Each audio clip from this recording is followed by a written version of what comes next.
Kondisi gedung Pasar Impres Blok A Kota Lubuk Linggau terlihat seperti tidak layak ditempatkan. Bahkan beberapa tempat yang tidak bisa dipakai lagi. Pedagang berharap agar ada solusi dari pemerintah Kota Lubuk Linggau. Inilah kondisi gedung Pasar Impres Blok A Kota Lubuk Linggau.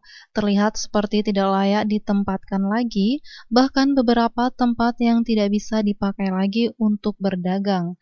Apalagi untuk saat ini sangat sepi pembeli dan pengunjung. Hal ini berakibat pedagang mengeluh dikarenakan kondisi Pasar Impres Kota Lubuk Linggau untuk saat ini. Beberapa pedagang berharap agar segera ada solusi dari pemerintah Kota Lubuk Linggau. Salah satu pedagang yang berada di Pasar Impres Blok A, Pak Yanto, mengatakan, keadaan Pasar Impres Blok A saat ini sangat parah. Kami, para pedagang ini, mampu bertahan saja. Pasar Impres Blok A sepi pengunjung ini sejak pasar satelit beroperasi sekitaran tahun 2016.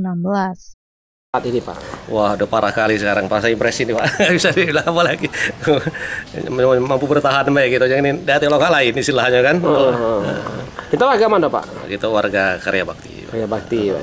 Oke, Pak. Jadi sudah lama ini sepi Pasar Impres Blok A? Udah lama kali sepi ini. Terus sekarang berapa tahun? Tahun berapa lah, Pak? Semenjak pasar satelit berdiri lah, itu pecah itu sebagian ke sana. Nah, itulah jadi sepi pasar ini kan. Sudah menjadi dua sekarang pasar ini, bahkan tiga menjadi pasar Moneng kan. Nah. Oke, kalau Mas mau isunya mau dipindahkan gimana, Pak? Yang pasar Blok A ini ya? Belum ada informasi kalau mau dipindahkan itu kan. Nah. Cuman kalau misalkan dipindahkan kita siap nggak, Pak ya? Iya, mau tak mau kalau udah oleh pemerintah segitu ya mau tak mau harus siap gitu kan. Kalau tempat cocoknya siap.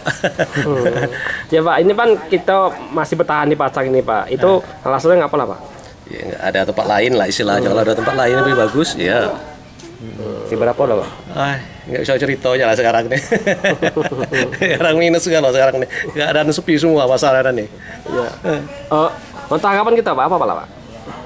Iya, tanggapan kita ya bagaimana pemerintah ini turun ke lapangan, lihat rakyat sekarang ini, ekonomi ini sekarang anjlok, rakyat susah, itu aja. Oke, Viva Walberadi, Silambari TV, melaporkan.